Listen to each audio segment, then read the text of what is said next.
To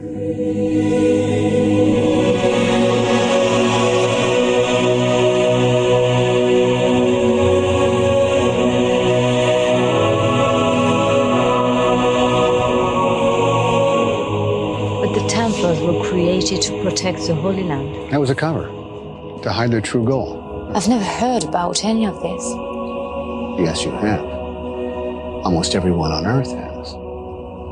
You just know it as the Holy Grail. What is your name? Sir Robin of Camelot.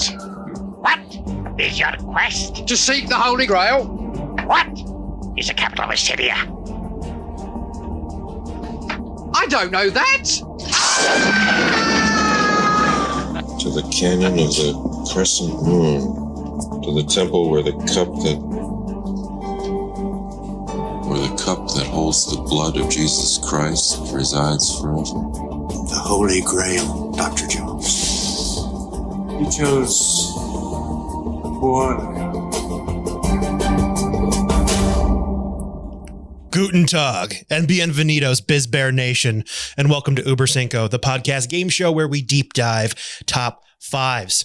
I'm Brian Ernst, your host for today's festivities, and in the den is Nathan Hennenfent and Mitch Brinkman. If you haven't guessed, by today's intro, we're dealing with legend today, and to set the limits of the world, we are sticking with traditional Grail legend, a cup that brings you limitless eternal life, not that clever Da Vinci Code royal bloodline stuff. Spoiler alert, there's no room for Professor Langdon symbology today. We bow at the altar of Steven Spielberg.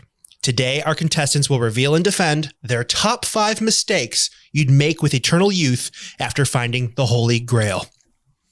Our first contestant is a man I can only describe in poem. Whose hair is that? I think I know. Its owner is quite happy, though.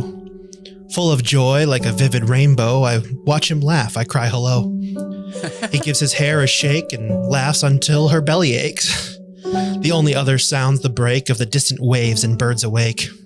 The hair is shimmering long and deep, but he has promises to keep. After cake and lots of sleep, sweet dreams come to him cheap. He rises from his gentle bed with thoughts of kittens in his head. He eats his jam with lots of bread, ready for the day ahead.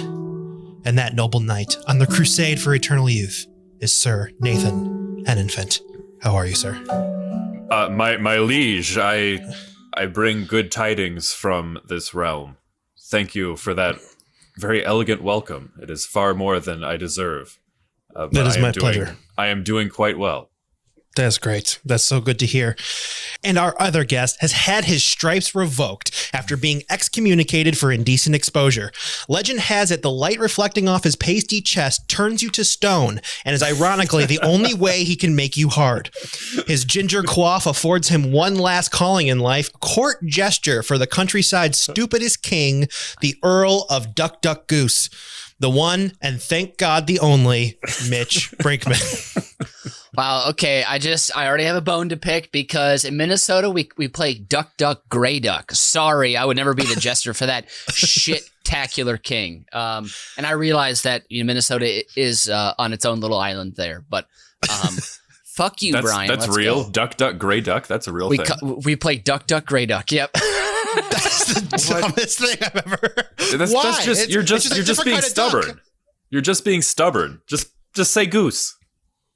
It's because there's so little diversity in Minnesota. There's no geese. It's just a grayer duck. That's all it is. So, I thought you guys were next going to play Mallard Swoon. Sounds fun. All right, folks, as a reminder, don't forget to stick with us until the end of the show where I, Brian Ernst, will give you my Fast 5 send-off where I'll rattle off the definitive list of the top 5 worst snows. And a quick message for our returning listeners, please keep up that hearty whom, that word of mouth, and keep sending your top 5 suggestions to bizbear.biz. And for you newbies, let us wake you out of hibernation with a quick rundown of the rules. Each player in the den has spent time with today's topic arranging their top 5 answers in order of importance. Those answers have been submitted to the host who will moderate the game, awarding points to the player with the most poignant answer. Starting with their number 5 choice, we'll move up the ranks until we reach each of their top answers. But if both contestants happen to have the same answer on their list, well, we have an Uber stare-down. You will hear the official Uber Cinco siren, and both players must reveal their answer and what number they ranked their submission. An Uber stare-down is all or nothing, with one player earning 3 points. After all answers have been read, the host will reveal the final score. And as host, I'm entitled to institute a house rule for today's game. We all know Jesus was his time's Bob Vila, and as a well-known fan of this old house, any Carpenter puns will go a long way in today's final score. Remember that, boys. Wow. Nathan, you won the pre-show equestrian run with your faithful steed Secretariat, so you shall go first. He never lets me down. All right, so my number 5 mistake I would make with Eternal Youth. This is fairly self-explanatory, but I feel it bears mentioning. Is committing some heinous and horrible crime and receiving a life sentence. That would be horrible. We've never encountered this. Life sentence means, till you die, but now this means eternity in a prison cell.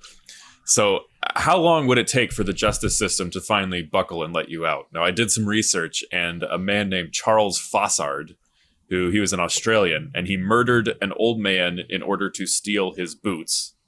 And he served 70 years and 303 days in prison until he died of natural causes at age 9. I think it was 90 or 92. He was up there.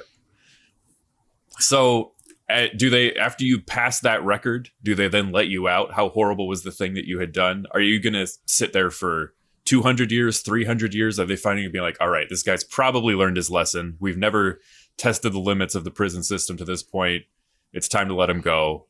200, 300 years of good behavior. He's reorganized the prison library. He's cooked Thanksgiving dinner for the wardens every year. Does that count for something? Can we finally let the guy go? But also, once we let him go, he's going to be out there and potentially dangerous for thousands of years. So that's a huge risk. It's not like, we're going to let him out on parole while he's in his 80s and he's decrepit. He's been in the prison gym. He's been lifting. He's been doing some plyometrics. He's got even more physical capability to complete the heinous acts which he is wont to do at this point than he did. But then, let's say they do let you out and you've reformed, but you did something truly horrible. You're out of the physical prison, but you're going to spend the rest of eternity trapped in the greatest prison of all, the guilty conscience. So that's my number 5. Committing a horrible crime and receiving a life sentence. Now, how soon after you've drank the out of the cup of Christ held have you gotten this life sentence? Did you get to experience any fun before this life sentence was given to you? No, this was on your way home from the Grail. From your crusade. You decided to commit a triple homicide on the way back from the crusade. Yeah, because you had blood. The bloodlust was really building up the whole time. That's what these Knights Templar were known for.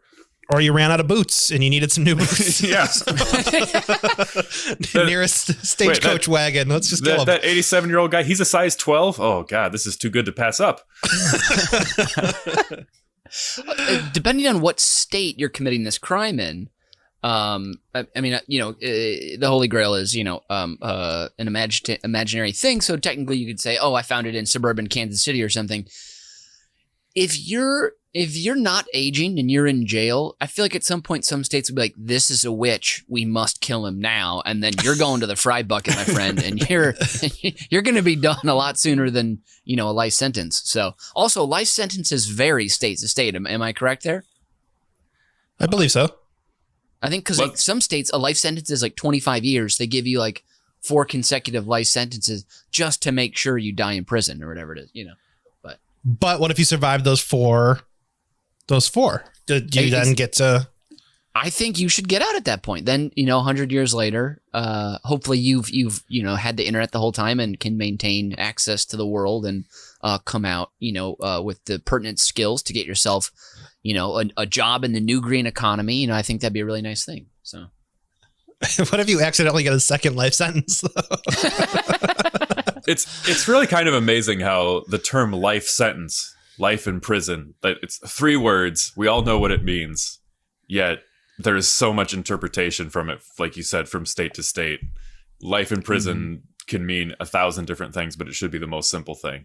That's not really a laugh out loud joke piece of material. That was just more an observation that I was making offhand. You know that thing we all know instantly when we say that we cannot define? You know, that sucks. Moving on. All right. Mitch, I think you owe us your number 5 now to keep this train rolling. Yeah, so my number 5 on my list of mistakes I'd make after finding the Holy Grail. And, you know, my Holy Grail, it's in suburban Orlando. That's where I'm finding this. Right where I think Ponce de Leon also was kind of in that same general direction. But so my number 5 mistake, his name is Gordy. And so on my way out west to find my fortune in the hills, that's the Hollywood Hills, I'll pass through Naturita, Colorado. It's a small little bump of a town on Route 141. You know, those kind of towns where you go and you're like, man, these rocks are incredible. And then you get stuck there because of the heat. Like, it's so hot, everything just like shuts down. And the mother would be a hard luck waitress, you know, whose luck went just, you know, a little soft that one lazy afternoon I blow through. And 4 pints of Thunderbird and a motorcycle ride later, a little too close to the edge. And soon, Marianne and I are trading Bible stories back at my Fleabag room at the Rim Rock Hotel. And then the sacrament arrives, and we create the greatest mistake of them all, a little feller named Gordy. Now, Gordy, he'll love horses like I do, but he won't be a man of sports. He'll be a man of science and of letters. And he won't help his mom out too much around the house. Like, you know, he'll be kind of a spoiled kid that way. He will be an only child. And he won't have a lot of direction in his life early on, you know, because I will have moved on at that point. But then later on, I'll find out Gordy is a really, really, really high level science guy. And I don't know what kind of science stuff he's doing, but he's doing stuff with like Teflon or wait, no, that kills people. He's doing stuff with like, you know, rockets or something. And he's just a smart little dude. And his name's Gordy. So I think that'll like, you know, gain him entrance. You know, people like, oh, Gordy, that's a cute name. Come on in, pal. Because nobody's ever figured out how to hurt somebody with a rocket. Not Teflon, just rockets. So keep it safe. Yeah. Hey, exactly. Hey, Mitch, what does your son do? Oh, he's a science guy. Yeah. Pretty good, huh? Yeah. Hey, maybe he'll have a show where he teaches younger people about how science stuff works. So maybe I can help him with that, you know, when he gets to the Hollywood Hills. So, but yeah, Gordy, I just love that. Just a little spark plug of a redhead, blending in with the red rocks of Western Colorado as he grows up. You know, he'll take like 4-day retreats by himself to the hills as an 8-year-old with just like a roll up knapsack, like his pet snake and like a basket of crackers or something, you know. So I'm just loving this idea. So yeah, my number 5 mistake will be his name is Gordy. So, all right. So my question is, yeah. Now you have eternal youth, so there's going to be a point here where you and Gordy will be the same age. No. I age. I just look the same. Well, yes, but you're physically going to be the same age at one point. Yes. So your physicalities will match. Yep. Now, it is in the society in which you are living, I think it'll be customary for your son to fight you to maybe get a crack at the Grail. Yep. Now, if 22. He defeats you, if at 22 when you found the Grail, and now Gordy's 22, if he defeats you in this fight, does he get to sip from the Grail, or do you just kick him off and say, just go be an old ass science guy? I'll take him to Disney World before we go to the Grail. I'll say, let's go drink from the Grail, buddy. And then I'll see Disney World and I'll pretend like, oh, we just got to stop quick. You know, let's just go check out Epcot. There's some Space Mountain, my dude. And then I'll just, when he's in like waiting in line, I'll go to get us some pretzels and I just won't come back. And then, You're going to abandon Gordy at Epcot? I mean, he's an adult at this point. He's 22. He's ready to kick my ass, or he already has kicked my ass. He can do the drink around the world thing they do at Epcot sometimes, where you go to each country's pavilion and have a drink from each country. Man, exactly. I have not been to Disney World at drinking age, but I would love to get sauced at Epcot sometime. So let's put that on our post-pandemic list. When we do our road show from Epcot, we will make sure to get drunk inside Disney walls and air it. All right, I think I need to score this round. Nathan, you've inspired me to not commit crime, so I feel like that is worthy of a 3 because I do not want to waste eternal youth on being in prison. And Mitch, I like your dark treatment of Gordy. I like you leaving him alone in a place. Well, he's 22. He's a man. He'll get over it. Yeah, exactly. So I'll give you at least 2 points for this round because Gordy, I didn't get to see you fight Gordy. So if I got to see you fight Gordy, that would have been worth 3 points because that would have been very, very fun to see. The fight will end when he's choking me out and like the top half of my body is hanging over the edge of my infinity pool that overlooks sunset, and he's like about to kill me, and then I just choke out like, I'll give you money, and then he's like, what? And then so I pay him off not to kill me right then and there in my own pool. So yeah. I think I can visually see that. That's 3 points. Thank you, sir. Thank you. All right. Yes, woohoo! You told me to take away points the last time I hosted, and now you're milking them out of me. So it's a wash. Moving on to round 4. We're going to go back to Nathan for his number 4. Okay, my number 4 mistake to make with Eternal Youth is to become appointed a Justice of the United States Supreme Court. These are lifetime appointments. It's sort of related to the number 5 of getting a life sentence. This is on the other side of the justice world. But I was thinking about, within the last year, we lost Ruth Bader Ginsburg. Now, she hung on for as long as she could, trying to save our republic, just trying to get through the Trump administration. So when she passed away or stepped down, it wouldn't be somebody appointed by Donald Trump, essentially. So if you are in the position of a Ruth Bader Ginsburg, but it goes on forever, you're going to keep waiting for a lull in the legal and political divisions in the country. But that never comes. There's never a good time to step down when you're a justice. You think you find the right time to retire, but then another justice dies right before an election. You can't risk stepping down should the party in power block any justice that holds your views or rush through an appointment of some crypto-fascist despot who's in the pocket of big business. So you stay and you stay and you stay. And the biggest decisions in the country, they keep ending up in front of you year after year. And you continue to uphold your solemnly sworn duty to administer justice and do equal right to the poor and rich and faithfully and impartially discharge all the duties incumbent upon you to the best of your abilities. And despite your eternal youth, the stress of the job will have you looking like Larry King after he's fallen asleep for 10 hours in a tanning bed. And you are trapped in a prison of epic responsibility for all time.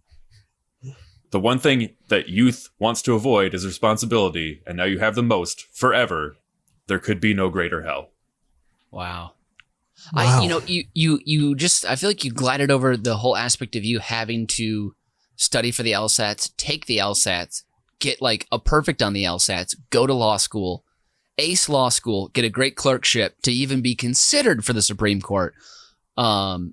Considering you're a high quality person of high moral fiber as well. So that's a whole nother 10 years right there you got to think about. So, but you have eternal youth, so you could spread that out over a couple centuries if you really wanted to. You could kind of leisurely go through the jump over the hurdles that most justices have had to do. Like, of course, our great the Honorable Brett Kavanaugh, that the man, the dedication that man has shown to everything throughout his life. Well, I mean, okay, but honestly, but I know you're trying to joke here, but the amount of dedication that he showed as like, was it 19 or 20 years old in college when him and Squeege and Buffer, they lifted every day and they drank beers 3 times a week. That kind of schedule takes a toll on a guy when you're getting, like a 2.5 GPA. So, what kind of psycho has that detailed account of what they did in college? Like, Mitch, you and I were roommates at 2 different points when we were in college. Like, I can't tell you which days we did what. Like, I mean, I can assume on several days we got drunk and played FIFA, but that's just because that's what we did a lot. Like I don't know what days we went to the gym to play basketball. It's psychotic. Because you weren't preparing to be a justice down the road. You knew you were going to have documentation when you're in Kavanaugh's shoes. He knew creepy calendars would save him one day because he drinks a lot of beer and can't remember. So that helps. Also, isn't it just easier to use a notebook? Like, why use an actual calendar, to write it? It just seems so silly to me. Because he just likes his little black calendar book, I guess. Now, if you are doing all the things that Mitch just said, you're spreading this out over centuries. What would you do if you did all of this work and by the time you were ready to be appointed a justice, the Republic has already collapsed and you've just wasted all the time? What would you have done? Just moved on to something else? Yeah, I mean, this is the good thing about having the eternal youth is, just a couple, 2 or 3 centuries, the bitterness would fade away and you would be able to move on. And, you wouldn't feel like it's time wasted because you still have a couple, I'll just do the next 2 or 3 millennia doing something else. So, and you remember, of course, the mantra of eternal youth, the journey is the reward, not the destination. All right. I have one more idea here, and I think this is why Nathan chose this, and he's not mentioning it, so I think he's trying to slip it under the rug here. And that is, there's a basketball court above the Supreme Court. So is this just a ploy to get your dunk back and to take law clerks to school day in and day out?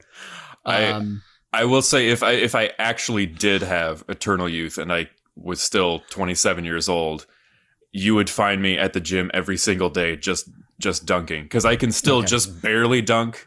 But if I could still dunk like I could 7 or 8 years ago, and knowing how finite that time was, it's all I would do. You would never see. I would go into job interviews wearing my basketball shorts, carrying a basketball. There is not a day would go by where I was not. I was already probably obnoxious enough with wanting people to know I could dunk, but it would my entire life, the rest of eternity would be dedicated to letting everybody know I can dunk a basketball. Before every hearing, you'd be like, I just want to put into the record that I posterized Clerk Thompson 3 times last week. Thank you. This is why I'm saying we need another justice on the Supreme Court, because then you can have 5-on-5 on the court on the roof. It's a very simple solution. Very true. And the most important thing is, with Eternal Life, you probably would have saved enough money to buy the film rights. And because Stella wasn't taking off anymore, How Nathan Got His Dunk Back would definitely be a franchise. I think that would continue on for the ages. So, Mitch, you're saving millions and millions of dollars in CGI you don't have to do because Nathan stays the same age, so he can just keep doing the franchise. So, oh my God, there's gonna be like 10 of them. I know, it's gonna be incredible. Can't wait. All right, Mitch, you're number 4. Sure. My number 4 is my biggest mistake I've made after, again, leaving the Orlando airport. I go to some beautiful locale. I've got a villa waiting. I've got a beautiful screening room there. Wonderful chairs, perfect drinks, the very best in popcorn. And I made the huge mistake of taking the time to watch all of Armie Hammer's movies. And I'm kicking myself I did this because he's not in that many. And it took me so long because he's so lame in them. Social Network, try over enunciating more, you annoying giant hot idiot. J. Edgar, I never saw it, but then I did. And if I fell asleep, it was so boring, Mirror, Mirror, more like Armie Hammer, go away. God, this is boring. Lone Ranger, cast a real Native American actor in that role. Why'd you agree to that with Johnny Depp, who we know now is a total cancer, and he probably asked to see your butt cheeks. And he was in Entourage as himself. There's the kiss of death right there. And the man from U.N.C.L.E., it's more like the man from WASTOFMONEY. Armie Hammer, you're a cannibal. You're done. Just get out of here, okay? I'm so bummed. It took me 3 years to get through your filmography. It shouldn't have taken that long, but I had so many long, bored snoozes in between. So that's my number 4. Damn it! Why did I do that? So, I mean, is it recent tweets is what put you on this bend here? That's what put his name high in mind for me. Yeah. When you were scrolling through Yahoo News. Yeah, that and also I have a friend who keeps me abreast of all the hot Hollywood goss. So. Oh, hot Hollywood goss. Yeah. I thought Man from U.N.C.L.E. was okay. I thought it was all right. I mean, I remember seeing it when it was a TV show in the 60s, but if you know Mitch, he really, really hates like the start of television IP. He can't get behind it. He doesn't want to see it again. Not a big fan. I mean, yeah, he tore apart Get Smart. I don't know why. Yeah. I enjoyed it. I will say the new Magnum PI on CBS is pretty dang watchable. I mean, that's a tasty little cake there. So, but watching that after you watch Blue Bloods with your dad. Exactly. Okay. You don't like Army Hammer, I guess. I don't know why I took the time in that beautiful house I had set up with the great screening room. I just should have never done it. And, he just oozes like, I don't deserve to be here, in every picture. It's just, that's what he says on screen. I didn't earn this. And his performances also tell us that. So I'll tell you this. I couldn't pick him out of a lineup if you just like showed me a picture of a bunch of like sort of chiseled looking white dudes. Like he's very, I will agree. Like he's very unremarkable. Like I'm just not sure who he is or what he does. If you took Army Hammer and 6 hams and shaved off the dark part of the hams and put them all in a turtleneck or a suit, you wouldn't be able to tell the difference. He is just a big old slab of meat, and that's all he is. And he should go back to the butcher shop, get sliced up, and put into sandwiches.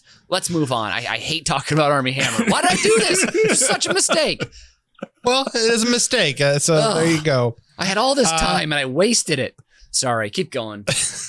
For this round, you guys are both getting 2 points. Mitch, I don't understand why you're so upset at this piece of meat. And Nathan, I feel like being on the Supreme Court for life is a mistake, but you found the love in it because there's a basketball court, and I think that was your secret thing. So I can't give you the full 3 points for it being a mistake. Oh, that was Mitch tricking me into following the bouncing basketball down the road. That was well played, Mitch. Very very Machiavellian. He's playing the life sentence game here, and it's working. All right. Thank you. Let's stay with Mitch. Snake round. Mitch, your number 3. Love it. My number 3, biggest mistake that I'll make with Eternal Life is sowing myself deep into the ecstasy market in Northern Europe. And specificity. Yeah, I'll be at a party in Amsterdam on a Thursday night, and I'll be feeling a little, like, ugh. You're like, I'm not feeling this. And then my friend, but he reiterates colleague, Sebastian, will hand me a pill. And it'll take me, on one hell of a ride as I watch the sun come up on the roof of like a bread store in someone else's clothes, And then I'll ask my close friend Sebastian for more, and he says he doesn't have the time and forwards me a number I can call. And Sebastian, he never has time for anyone. What a pal. I get it. He's busy. And so I'll call the number, and a gruff voice by the name of Tally is on the other side, and they'll agree to meet me. More pills. This time I wake up, or I watch the sunrise on the deck of a boat covered in mermaid lanterns, but, I won't have a shirt on, something like that. But then now my body starts to crave it. And Sebastian is busy washing his hair and applying to grad school, but that's okay. Friends wait for friends. I call Tally again. He asks if I'm sure I want so much so soon again. Yeah, Tally, I do, but Tally taps out early on that night, saying he's got to get up early to sell more drugs and he's tired. So I watch the sunrise alone from the roof of a pool deck of the Holiday Inn Express near the Gatwick Airport. Oh, that's right. I hopped on a helicopter with Zuzu last night. She wanted to club at Titanic's in London, and she dropped me on the way out. But so Tally, he stopped returning my calls. And so I'm waiting until he calls me from his new phone. I'm assuming he got a new one. But I never hear back from him. But soon I get a text and then a call from a smooth vinegar voice named Über. And he's got what I need. So 2 oil drums filled to the brim with X. Later, I've danced every spot in Amsterdam. And now my phone is buzzing with friends, texting me for some of that blue melt. Oh, Jenny, she's got the jokes. Eden keeps yelping about Angel's little helper, and Craig just has got to have more of that thumper pumper. But the cash is rolling in, and I have just like tons of friends now. Life is pretty great. Then the next week at the club, Craig leaves early from Dance. That's the club we love in Central Amsterdam. So we're at Dance, but it turns out he accidentally grabbed my bag of Babe the Blue Bukus and some of my cash.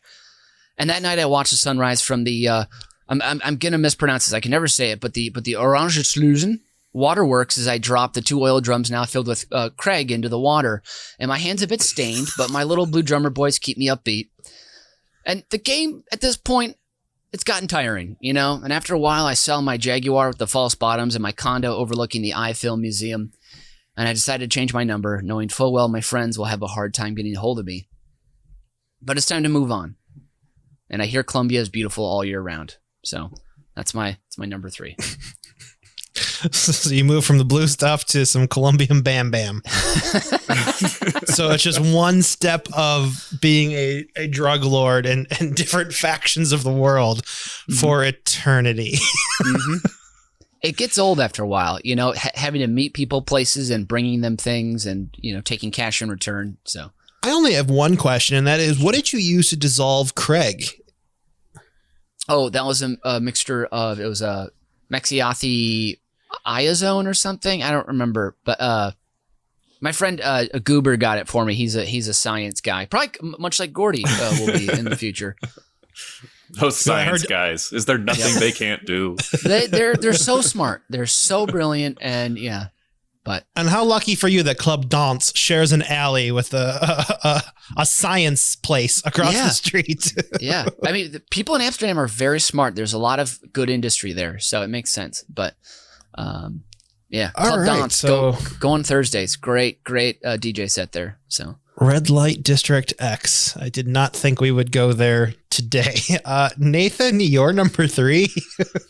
Okay, my number 3. This is a mistake that I'm going to make at some point, probably soon, in my real life, but it would be extrapolated in this scenario of eternal youth, and that is buy Bitcoin at the wrong time. Now, there's many tragedies with how our economy is set up in this country. The arbitrary 40-hour work week, minimal paid leave for sickness, maternity, paternity, bereavement, vacation, and corporations entice people to stay entrenched in their wage slave system by providing the benefits such as health insurance. You know, if you quit, you die. It's pretty effective. And also then there's the 401k. So the tragedy I want to address is the folks who work their whole lives. They build up their 401k, their Roth IRA, their stock portfolios, real estate investment. They save hundreds of thousands or millions of dollars for retirement. And then just like the cop movie cliche, they drop dead. Oh, he was just 2 weeks from retirement. And it was all for nothing. But if you have eternal youth, you're going to have to work the system to get by financially, because you're going to have to work forever. You can't save for retirement because it never comes. You can't just retire at 65, because then you're going to have to, you can't save enough by 65 to live for the next 10,000 years. So you have to invest wisely, and I am sure that I won't. And I've been watching the Bitcoin markets for a while. It's extremely volatile. As recently as last week, it was up to one Bitcoin was worth $40,000. But just a few years ago, it was worth 20% of that. So if I'm going to be around in 200 or 300 years' time, I want the fancy futuristic cryptocurrency. But I'm certain that I am going to end up buying it right before it crashes. And then I'm going to sell it when it's low for fear of it bottoming out, just to see it skyrocket again. I have no interest in working for eternity. That sounds like a nightmare. I feel like Bitcoin may or may not be the way of the future, but I'm going to get it wrong. It's going to happen. I'm just going to have to accept it. I'm going to be a desk jockey for the next 10,000 years because I'm going to get the Bitcoin thing wrong. Bitcoin. Wow. No one understands it. I have a suggestion. Marry well and old, and then you'll be set. So, reverse Anna Nicole Smith. I'd have to do it. I'd have to do it several times, because I mean, if I marry someone worth, let's say $20 million, and I've got eternal youth, I bet I could run through that in 5 or 6 years easily. So, But if you just put that in the S&P 500, you're going to at least get 8% every year. So just, I mean, at $20 million, 8% every year, that's going to be enough to live for quite some time. I would see every year as a challenge to spend more money than the previous year. they say money can't buy you happiness. I would see this as a lifetime or several lifetimes worth of getting to test that hypothesis to the maximum, and I'd get closer and closer and closer. It's like dividing something in two. You keep cutting something in half. You keep cutting something in half forever and ever and ever, and you never hit zero. That's what me with the money and eternal youth would be. It's just like, oh, I was almost happy. I was almost happy after I spent $100 million buying every single car in the country of Albania or whatever it was that I wanted to do that day. I was almost happy, and then I would try again and again and again. I would chase it forever. I would never get there, but I would almost have fun doing it. Well, I mean, maybe also you could just start a company and then it'll become, take it public, and then you've got generational wealth right there that, wouldn't go to your kids. It would go to you again, generations down the road. But I would have a lot of research to do before I came anywhere close to figuring that out. Well, luckily you have centuries to prepare. So, well, I could, right. I'd be like, I could figure out how to run a successful business. Or I could take a trip to Brazil during Carnival and buy every single person there 10 drinks. Like, I think you know which decision I'm going to make. You'll be on Social Security too. Or if you move to Europe, you'd be on very good, Social Security there. So since you will be a very, very advanced senior. So,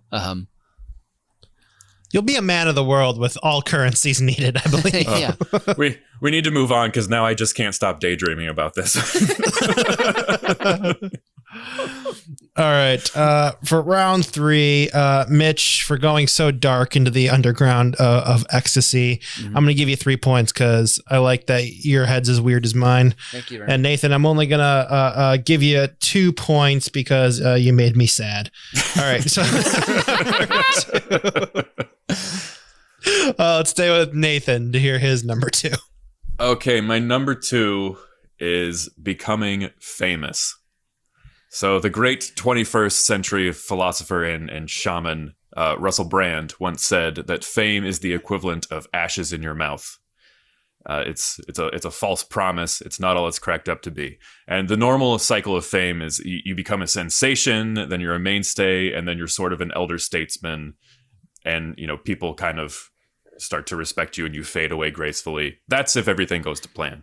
But we often see that the earlier somebody achieves fame, like the child star, the more likely they are to collapse. And if you're eternally young, the adoring public is going to be holding you to the same standards in perpetuity, and no one can stand up to that scrutiny and that pressure. To err is human. It's only a matter of time in the thousands of years of your existence before you're going to commit a faux pas that you will never live down, and eternity will be spent in shame. Nowhere to go without being recognized, no respite.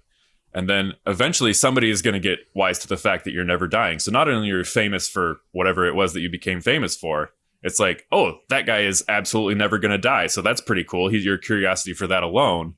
And everybody is going to come up to you and ask you the same stupid question. Hey, what are the top 5 mistakes you've made with your eternal life?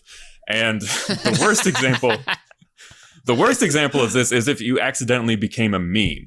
So imagine you spent hundreds of years devoting yourself to uninterrupted scientific research. You became a science guy, and you found a cure for cancer. You did it personally. It's one of the greatest achievements in human history. But early on in your immortality, you were accidentally photographed saving your hot dog instead of protecting your girlfriend's face from the foul ball coming at her.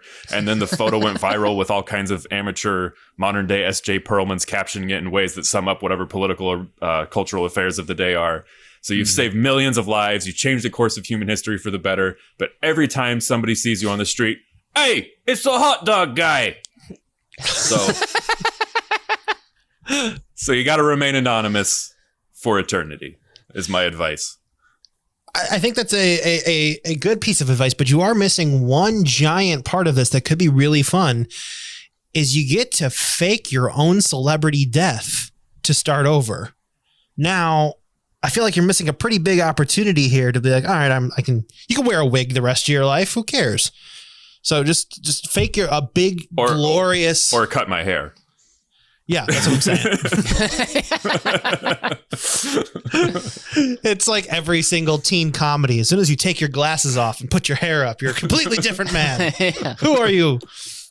But I think you would be really good at faking your own death on a global scale. Thank you. That's one of the nicest things you've ever said to me. You know, when you were talking about this, not wanting to be famous, I was thinking, I feel like pretty soon you'd be famous for being the guy that never ages, right? And you'd be talked about in the annals, or is it the annals, whatever one. It's annals. In the annals. And so I think if you wanted to stay underground as long as possible, going to little pubs throughout, Ireland, Scotland, England, or whatever, or America even, and taking a photo with people there, and before it's like a known thing, be like, hey, I have eternal youth. Let's take a photo, come back here in 25 years, and I'll meet you here. And like this photo will be on the wall. You can see me again. Just doing that, putting your photo throughout all these little pubs and bars all over Europe, whatever, and just traveling back. And then you become this like folklore myth. And then you never have to pay for a drink or a meal or a hotel room again. Because people will be inviting you to them all the time. That's a beautiful idea. I love that. Just right? Isn't that fun? Having notoriety, but only in the whispers, in the quiet side streets of small towns. And that's pretty good. Except the first time you do this, you sneak up to somebody, you're like, hey, I want to do this. And like, fuck you. We already did this with Paul Rudd. Moving on.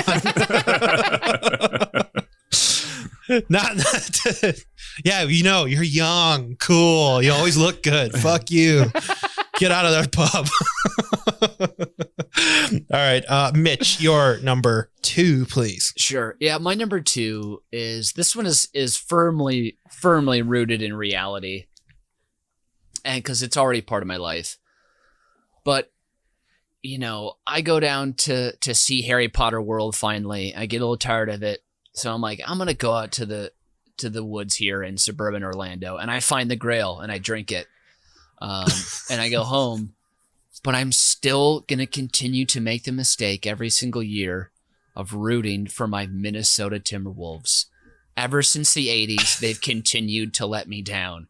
I mean, why should you root for a franchise whose first great player was named Pooh Richardson? I mean, right then and there, I should have pulled the ripcord and got out, but I didn't. Then we thought, let's draft a white guy named Christian. He'll save us in the NBA. Crash and burn. The guy ended up committing like financial fraud or whatever. Then our savior finally comes. Kevin Garnett. And what do? We don't bring him any help. We don't sign anyone else good. We overwork him. He literally had to spend 4 days in the hospital in the early 2000s due to exhaustion and get IVs because we had zero help for him. You're talking about Wally Zerbiak here, right?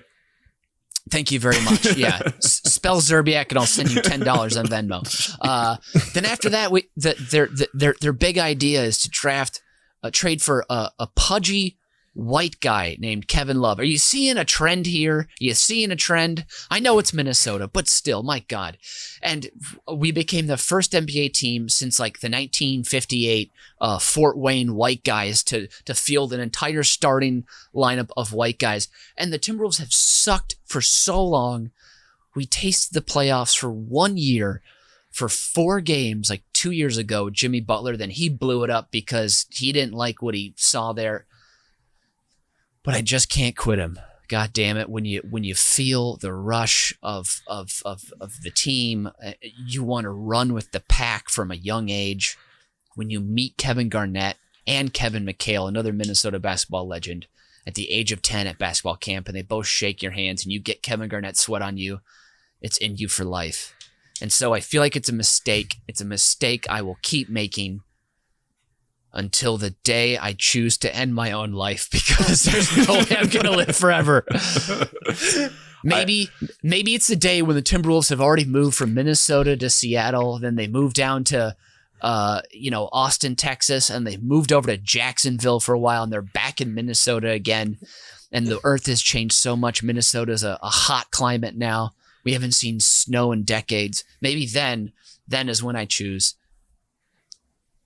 to put on my Kevin Garnett jersey and crawl into the water and say goodbye. I just can't take these Augusta, Maine Timberwolves anymore. I actually have had a little riposte prepared for this because it was sort of tangential to my number one. So without giving too much away, it might all actually be, there's a way to look at it where it's worse to have been a Bulls fan like myself, because I had Michael Jordan in the 90s as the kid, but then it's been I've spent hear me out. You got six hear me out. championships. I don't give a fuck. You got Michael Jordan. You got basketball himself. Don't give me this shit. But then I'm going to spend the rest of my life knowing that's never coming back. I mean, Nathan, it's been bad enough for the last 23 years. Nathan, don't cry because it's over. Smile because it happened, okay? Right. I will leave it there because I can't go into more of my number one, so I'll save it. But those are my thoughts. All right. So for this round, number two, Nathan, you are getting 2 points. And Mitch, I was going to give you 2 points as well. But then you said that when you get a man's sweat in you, it's there forever. And I was like, that's gross. So you get 1 point. So now we need to head back to Nathan for his number one.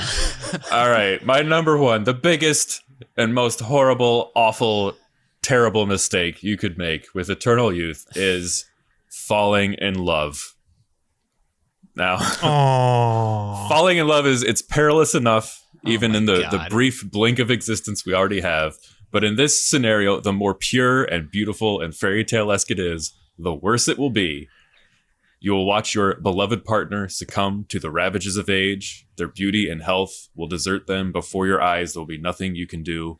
The horrifying specter of their mortality, the inevitability of their absence looming greater and greater every day.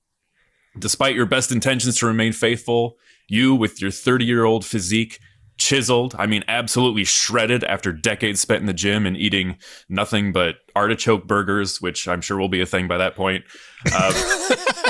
You're gonna have a hard time still banging your 87-year-old wheelchair-bound spouse and not developing a wandering eye to find a partner who can still do it in the shower without breaking a hip. And then they die. They die, and you spend several millennia yearning for the few halcyon decades you spent with your beloved in romantic bliss, knowing you shall never, ever find such happiness again as you wander the earth for the rest of eternity, searching for just a taste of those sweet, sweet, tender moments of yesteryear. Wow. All while enjoying drinks and great food and boat rides with her money. That's what I'm talking about. So. Now, I don't know who had said it, but it was recent. Don't cry because it's over, but smile because it happened. So I feel like that advice applies here as well. But yeah, that does suck. Yeah. That you can't bone in the shower anymore.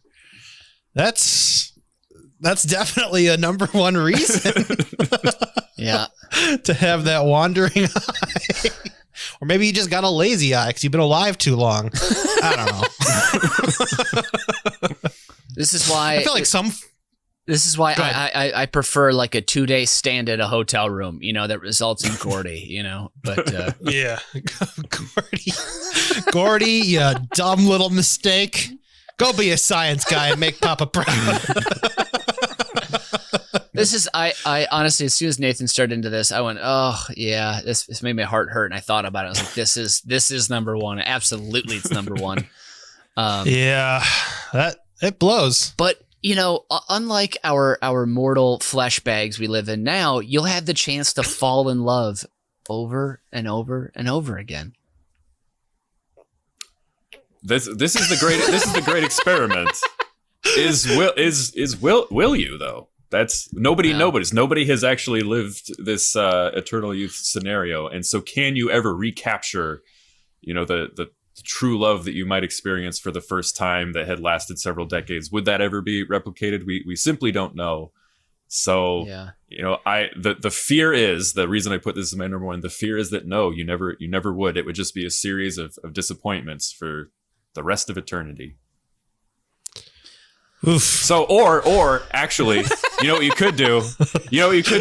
Is you could, be like, oh, I like this person. I want them to hang around and just give them a little sip out of the Grail too. I suppose that's the simple solution, but there you go. Yeah.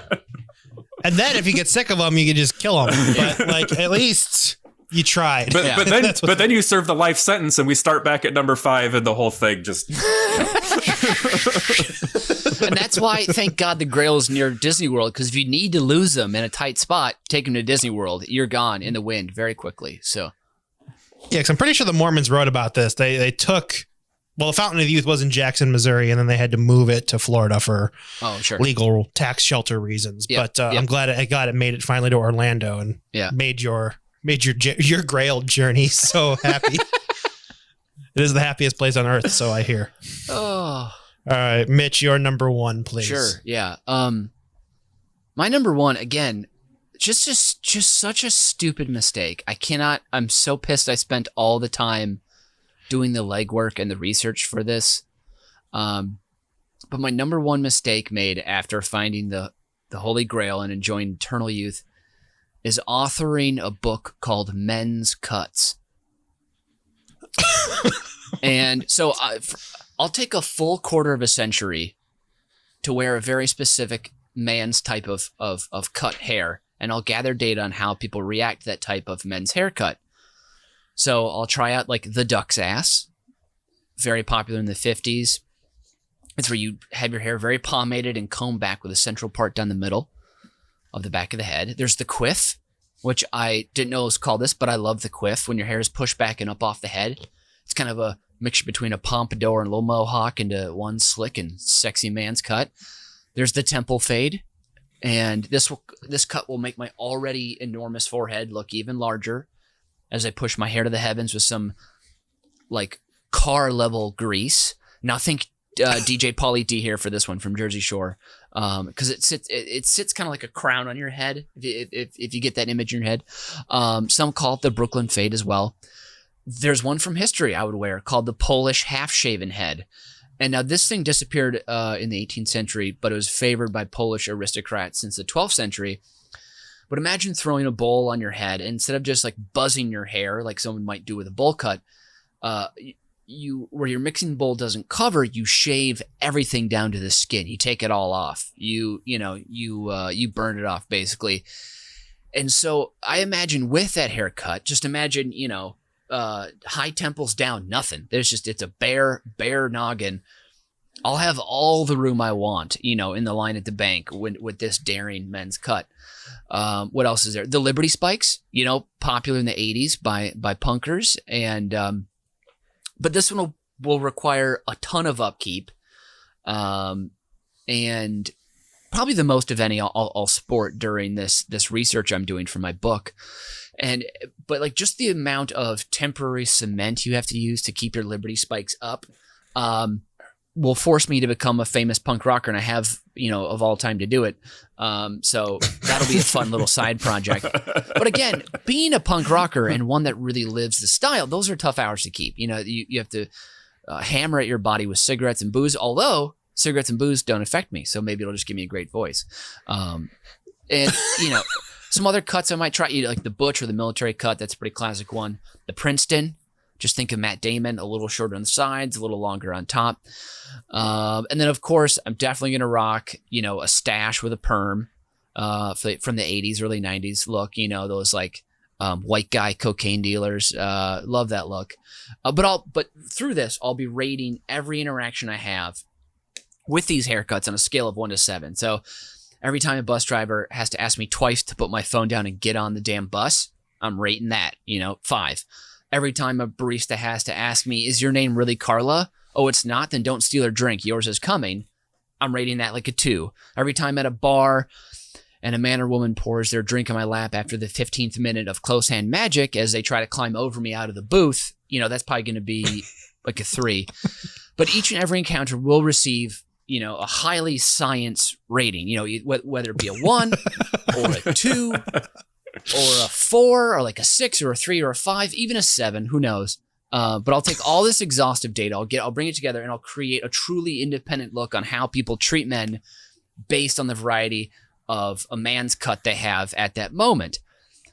But of course, this will take a very long time to get all this information together, although it be it complete.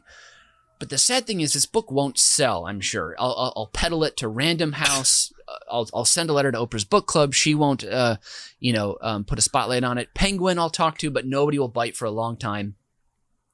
And then I myself, I'll recede back to my natural tapered cut in real life, having finally given up the permed mullet and cop stash I've been rocking. And then my clouds will break, if you will. My luck turns, and here comes Little Brown and Company calling, a real live publisher that wants to see my book, Men's Cuts, and their effect on how people in your community will treat you during everyday interactions in lights. Well, it's not actually Little Brown Company. It's an imprint of theirs called Fireplace Press, which I'll enthusiastically travel the country on my book tour, giving talks in large format truck stops and Walgreens all east of the Mississippi. And years later, I'll realize Fireplace Press is synonymous with books that are high quality starters for a cozy fire at home. No wonder they insisted on the grainy, heavy paper for my book. But man, wasn't this whole thing just a giant waste of time? And all I learned is that people don't like guys with no hair below their temples, as they ridicule people for being fooled by the shell game. Oh, and after that enormous, long waste of time, that's my number one. Taking all the time to write a book about men's haircuts and how they affect how people in their community treat them. So you spent how many damn years? It's a quarter century? It's an exhaustive book. So probably close to it takes a century for 4 cuts. And there's a lot of haircuts out there to figure out how it affects how people treat you. So probably but you have 700 years probably spent just gathering data. The thing that bugs me the most is you have a science son, Gordy. Yeah. And you were only able to come up with a scientific scale of 1 to 7 for this entire book. Sure. What kind of scale is that for a goddamn measuring of men's haircuts? Well, it's a measurement of the interaction, of course, but also 1 to 7 is a perfect number. It took God 7 days to make the earth. There's 7 days in a week.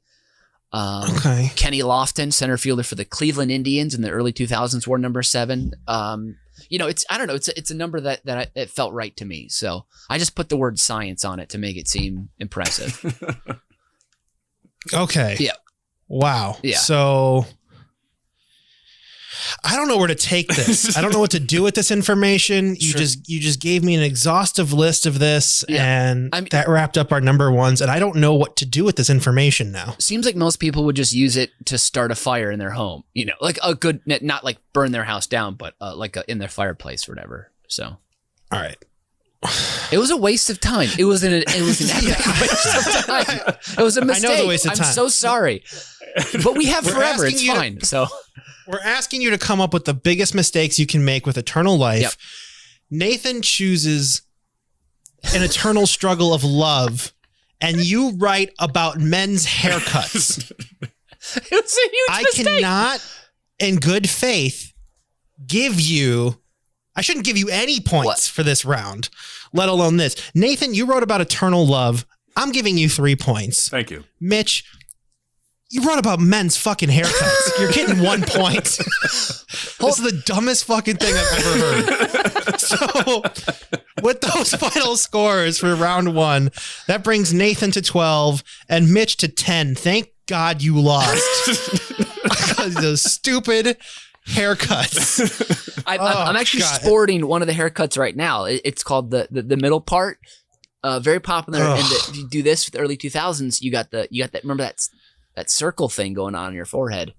Okay, yeah, you look stupid. You are stupid. This is stupid. I'm so upset. I don't know how to move on from this. I'm just gonna say that we need to move on to the Fast Five. But I don't know. Wait, who won? Who won?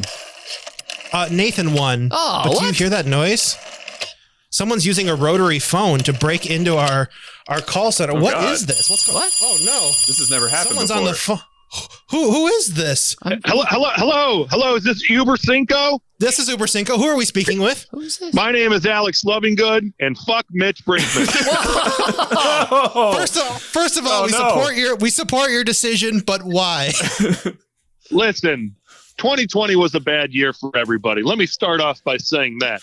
But it got even worse on November 30th of 2020 when I listened to my favorite game show podcast, Über Cinco, the top 5 regional foods. And my good friend Mitch Brinkman, a native Minnesotan, got to his number 1 and threw down cheese curds. Wow. I love cheese curds, but as a native Minnesotan, I figured you would have gone Juicy Lucy. Wow. You know? Wow. Go over to Matt's bar, get a Juicy Lucy. Wow. I don't know. Or are you more a 5-8 club guy? I don't know. All I can say is I'm happy you finally discovered how to use Google Maps, you marble-mouthed Iowa fuck. How dare you call in and put my name on blast? I'm gonna cover you in lightly battered batter, and I'm gonna deep fry your ass. I'm gonna eat you with some ketchup. You son of a bitch! How dare you? Hey, well, I guess this is a good time because I think I should officially call you out, Mitch. Oh, yeah. My name's Alex Lovingood, and I want to take Mitch on in a repeat of regional foods, fucking 0.5 or 2 or whatever it is, version 2. Let's go. Oh, my God. The gauntlet's thrown down. The gauntlet is thrown down. I got the whole Cheeseburger Monday studio. We're dedicating nothing else to this. Nothing more to this than anything else. You should try dedicating part of your brain to this maybe at some point. I can't believe you didn't choose the Juicy Lucy. You know, and at the end, when we get down to number 1 and I pull out my smaller than average wiener from your asshole, you are going to give and turn over your Minnesota card, and you'll never be allowed in the Minnesota State Fair again. Oh, my. Wow, you know what? Challenge accepted. And I feel very confident because I am the Thanos of stupid trivia games like this. So bring it on. I will make you and all your loved ones disappear. I'll see you whenever the date is set for that battle we've got, you cranky old piece of ginger. You're also a ginger. I'm just realizing that now. Shut your mouth. Shut your mouth. Alex, I think it's going to be great. Alex, I'm listening. how do you feel about this snowstorm that's about to hit the Midwest? Nobody cares what you think. I am ready to take you down. Whenever that is again, in a week or 2, when we record this, it's going to be a goddamn bloodbath. It's going to look so much like ketchup. My friends are going to be dipping their cheese curds in it. Thank you very much. Cut him off. What good thing I don't use ketchup because it's a child's condiment, and that says a lot about your personality. You know what? Scientifically, they figured out ketchup cannot be improved in any way possible. It is America's #1 condiment. It is a perfect sauce. Thank you very much. There were top science guys who looked into that, I'm pretty sure. They're top science guys. Oh, the science people. Okay, boys, please keep in your corners. Save it for the episode. Everyone can look forward to hearing this next week. Let's put it on the books. We are setting a date. Now they have to hear you guys duke it out next week. So make sure everyone tunes in. Alex, bring your A game. Mitch, I don't care what happens to Mitch. You can't see me, but I'm doing that thing that they did in The Wolf of Wall Street where I pound my chest and I make general noise. I'm going to be putting up real numbers and you're going to be putting up rookie numbers. Oh, let's fucking go. You know what? Mitch doesn't know what to do with this. Cut him off. I'll see you then. All right. We're going to let him go and move on with the fast. I don't know how we're going to move on to the fast 5 from this, but we're going to have to. We're so rudely interrupted by this call. Who got this number? Yeah. I have no idea how this even works. The magic of recording or calling in to a taped show. It's just wonderful. I know it boggles the mind every time it happens to Nathan, and it just gets him all giddy inside. So we will not leave today without hearing the Fast 5, top 5 worst snows. Number 5, I'm calling the Don't You Forget About Me. This is the kind of snow that dumps a lot, but then immediately freezes. So after a day or two, all the trees look bare and gross because it's melted up there, but we're still left with the blocks of ice on the ground, all the bad of winter, and none of the visual benefits. That's it. Number 4, the I'm coming hard and fast. This is the kind of snow you're never prepared for. You think it's coming, but you can never be sure. And when you're on your knees begging for it not to come, it does come and surprises you. It's quicker than you imagined, accumulates fast, and is hard to clean up. Number 3. You son of a bitch. Hoarfrost. You trashy little trash man. Okay, keep going. Sorry. I'm a stinker. Number 3, hoarfrost. Come on, there's no need to call it that. Number 2, the typical Buffalo winter. Number 2, typical Buffalo winter. The average snowfall each year in Buffalo, New York is over 93 inches. That is nearly 8 feet. I like snow, but this is absolutely redonkulous. Lake effect my ass. Somebody in Buffalo did something. They don't know what they did, but they are being punished for it. So they better prepare for this hellscape of snow every damn season. Number 1, back alley slush. All right. Ugh. This shit gets you stuck. It soaks your shoes. It looks like hot garbage and wet newspaper. It serves no purpose. It annoys me. I hate it. I made this entire list so I could say this. It pisses me off. It's stupid. Also, alleys are stupid. Garbage cans too. But this slush shit is the worst. There's no joke. Just accept my opinion as fact and go about your life. That's this week's edition of Über Cinco. From high atop his watchful Irving Park Tower has been Nathan Hennenfent. And from the cold dungeon of the Earl of Duck Grey Goose, god damn it, has been Mitch Brinkman. And I have been Brian Ernst. And as Biz Bear always says, count your chickens after they hatch. It's a much more accurate way of calculating your avian black market profit. Auf Wiedersehen and adios.